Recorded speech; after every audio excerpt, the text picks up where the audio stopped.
Ira Epstein of Linn and Associates with your SPDR ETF wrap-up, and this is for Monday, the 28th of September, 2020, and we're just getting on to 6:08 p.m. Central Time. A green day. Take a look behind me. One market, red. One. TLT. Everything else green. So coming back over the weekend, I guess in the U.S., not a lot more COVID cases. We didn't hear anything bad there. We're through the nomination of the Supreme Court Justice. Whatever is going to be, but that's out of the way. The big event is tomorrow night, the first debate between President Trump and ex-Vice President Biden. So we'll see what goes on. I guess you can call him Vice President Biden. It'd be the right thing to do.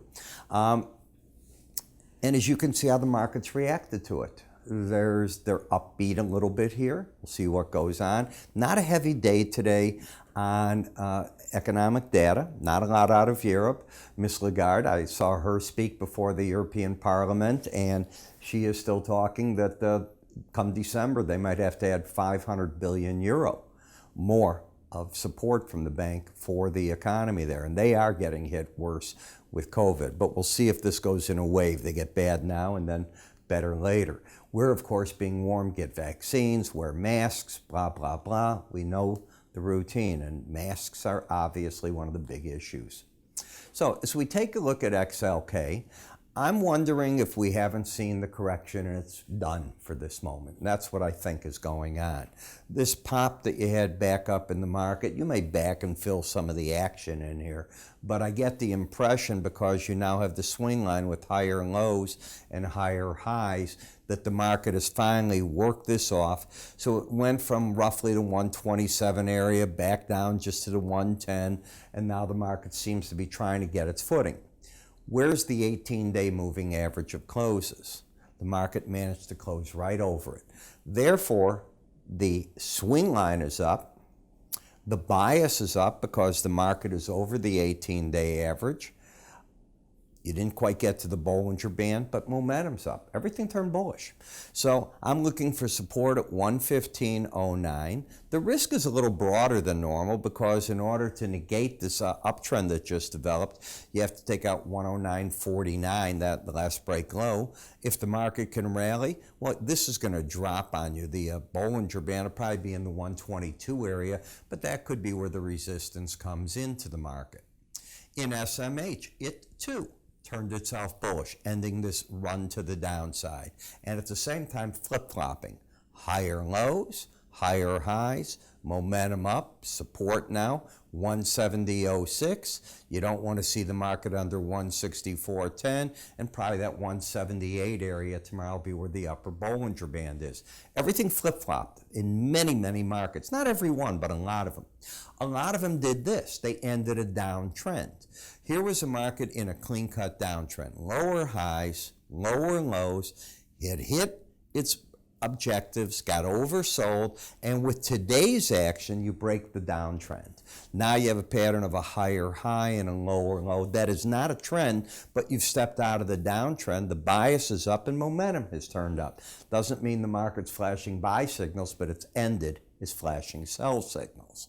The energy sector didn't join that group. The market could. If you look at the embedded reading, you're at 1947. If this market sees the red close over 20 tomorrow, I think this leg of the downside is over then, and I'm going to look for a challenge of 32.77 from where you're at tonight at the 30.89 level.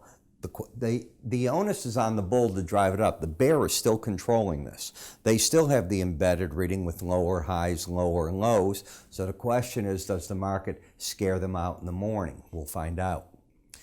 When you come to EFA, the emerging market, if we take today's action off, you had a bear news market, went down to the 100 and the 200-day average, and I know I told you, I think that's where the pros are out.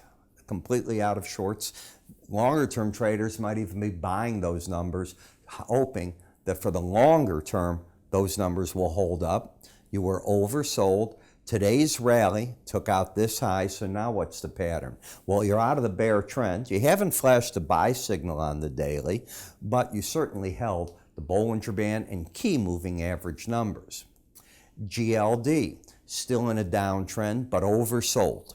See that? Lower highs, lower lows. Now the market had been staying under the Bollinger Band. If you look here, it just squeaked out over it on Friday, which was, I was laughing. Prior to that, you had 1 day under, 2 days under it, 3 days under, and right here you were under it as well. So you had 4 days in a row under. It's rare you get to 5. You didn't on Friday, and today you're bouncing further away. That is not a sign at this point that this downtrend's over, but it's also not embedded. You're in an oversold market that has gotten down to key areas between the 100-day average and the Bollinger Band. That's a support zone in the market. The miners had hit the 100-day average in green and the Bollinger Band, and it basically got stopped right then and there. Now, has it reversed course? No. It is still an oversold market, hasn't taken out any key numbers, but I think, again, that these real longer-term trend traders tend to look at these 100-day and 200-day averages, and a lot of them like to play them, so something you got to keep your eye on. TLT is fighting between the 18 in red, the green is the 100-day average. It's in an uptrend, overbought as can be, and sort of hanging here, waiting to go into the debate tomorrow night. That's all that I can think that the market's looking at. In FXE, if we take a look at Friday's action, you were under the lower Bollinger Band. The day before, the market had closed under the band, just by 2 points, but under it. 3 days under it, 4 days under it. This day you were not. So you had 4 days under. You can go 5, but it's rare, and you bounced away. You still have the embedded reading. This chart still looks bearish to me. I think the pros are going to sell it until the red line closes over 20, looking for the lower Bollinger Band again. That's pretty much what I'm seeing on those. You know, I talk all these patterns to you, and I know we have a huge following of people that love them and they like to know about them. But what if I tell you that with very little effort, you can do what I'm doing? And I mean little effort. My charting course is all video. It's 6 hours, and they work and they're going to teach you everything behind me, but I do a PowerPoint, then I teach you what it looks like on a chart, then I teach you how to apply it and use it. I use repetition throughout everything. You're able to go back, each thing builds on the next. And the idea at the end is filters. So you get your swing line, then you're filtering it with moving averages, then you're looking to see where the Bollinger Bands are for the stop points, where resistance and support comes in, window envelopes, which are deviations from a moving average. Very simple. There's only 5 steps. 5. I think you can master 5. With it, you get my charting software. That's a $100 value for the time that you're taking the course. All the studies are in there. Second thing you're going to get with it, you're going to get my market research if you're not already getting it. Let's assume you're not getting it. That's $60 a month value. You're going to be able to get into the webinars we do, the special reports for free as well. You put that together, you got the morning subscriber video, the written videos, the charting software, and of course then the 6 hours of videos. $199.95, might want to treat yourself. How do you get this? Go to our website at www.iraepstein.com under the word education. It's all explained there. I'm Ira. You have a good day. See you tomorrow.